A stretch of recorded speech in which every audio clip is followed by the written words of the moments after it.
Welcome to week 2, where we'll be working with papers, stencils, and florals. This time I'm doing something different by sharing what I did this week before diving into the process.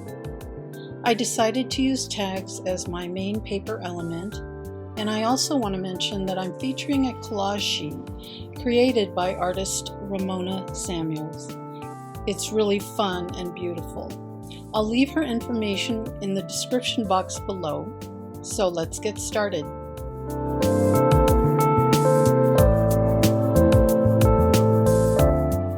These are the tags that I'll be working on today, but of course, don't have to use tags.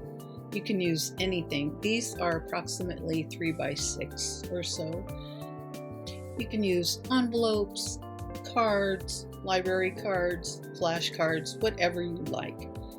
And of course, don't limit yourself. If you want to go ahead and work in your journal, anything goes. Again, I just wanted to work with tags today.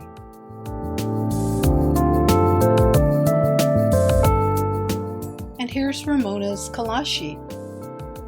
What I really love and appreciate about this design by Ramona is the fact that I'm literally using every piece that you see here. So go ahead, if you'd like to follow along, go ahead and cut out all the elements.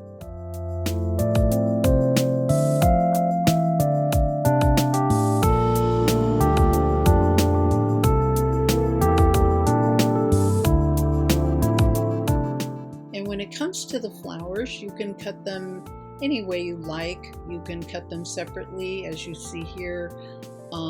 I've also cut the flowers as one element that you'll see later on. And of course, you'll need some collage papers. This can be anything from your stash, what you've bought on Etsy, what you've collected over the years, papers that you've made yourself, scrapbook papers, wrapping paper. I'm trying to give you, not give you, but remind you of what you have, and you probably have more than you think. Yeah, so old book pages work, anything, whatever it is that you feel comfortable working with. And sure, you can try to coordinate with the collage sheet, the colors that Ramona had used, but really this is just a starting point for the background. And here I'm showing you some magazine images that would look really great as a starting point. Lots of texture. You know, I love plaid. I love that blanket. That's from an old anthropology magazine. So are the plates. Anyway, you get the idea, and just start pulling and see what you've got. Here are the tags to show you that we're just going to start by creating the first layer of many, and that really you really can't see so much of what you start with. Remember, it's all about texture and layers. Of course, you'll need a glue stick or your favorite glue. It could be gel medium, whatever works.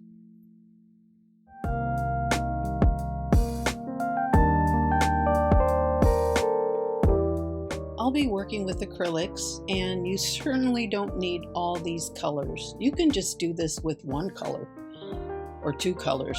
It's all up to you. And don't forget washi tape. That's a fun element to incorporate as well. I just pulled my black and whites. I like the contrast, and I just keep them handy in a bowl on my desk. As far as the application, since we're using stencils, I like to use makeup sponges. But of course, use what works for you. It could be a rolling sponge brush or a regular sponge brush. It's all good. I've pulled a variety of stencils just to give you an idea. The tags are small, and I do have small stencils. I'm sure you do too, but it doesn't mean you have to use small stencils or keep the stencil design small. So I've pulled out these as samples. As you can see, I'm not going to use all of them, obviously.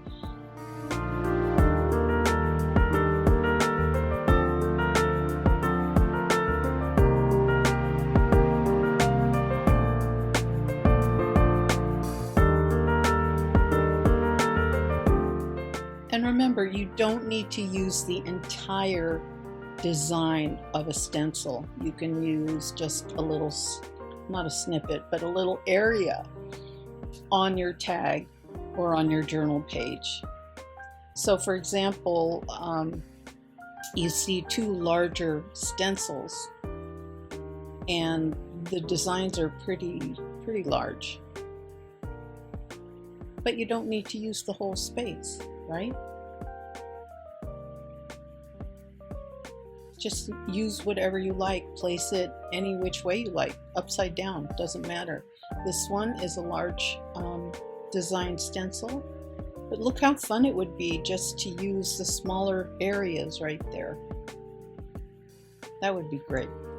So don't limit yourself, use what you like, and everything will work out.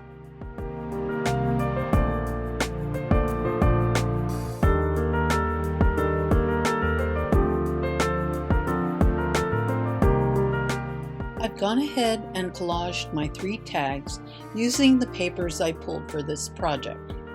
Take your time with this step and audition your papers ahead of time if you like.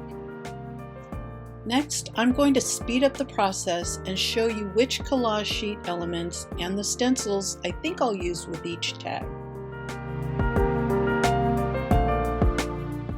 Make sure to have your paints ready, your makeup sponges, a little jar with water, and your stencils. So here we go.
Okay, let's talk about this. I started to work off camera and decided it would be fun to troubleshoot this together.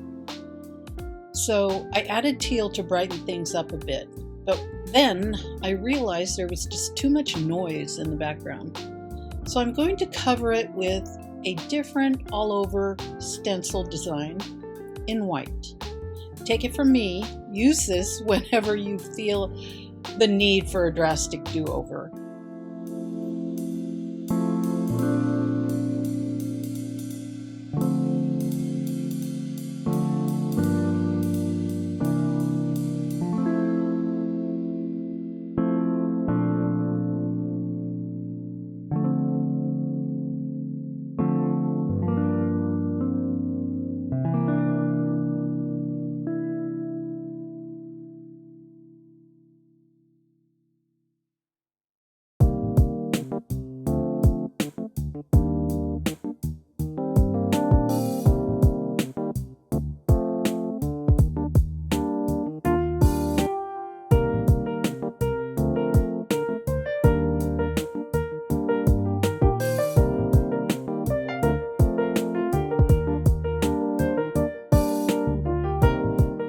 Now it's time for the reveal.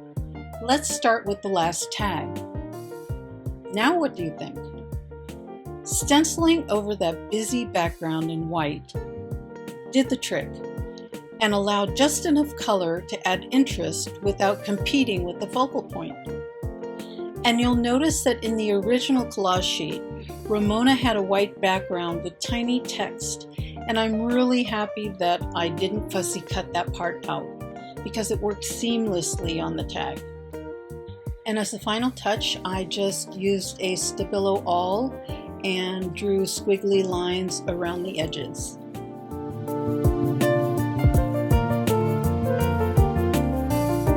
Next up is the blue-haired girl. It's a simple, beautiful composition that allows the background to shine. I also drew around the edges of this tag, and I love the simplicity. The only thing I did here was I added a bit of Tim Holtz tissue to the bottom area.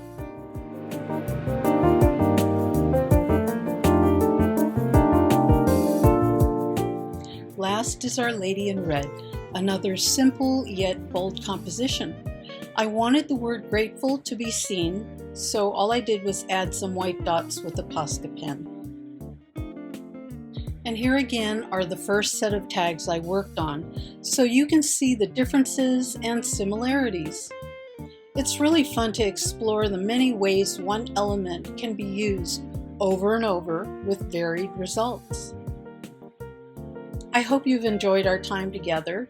Please tag us if you plan to play along, and we'll be back next week with a new set of challenges. For now, take care and see you next week. Bye.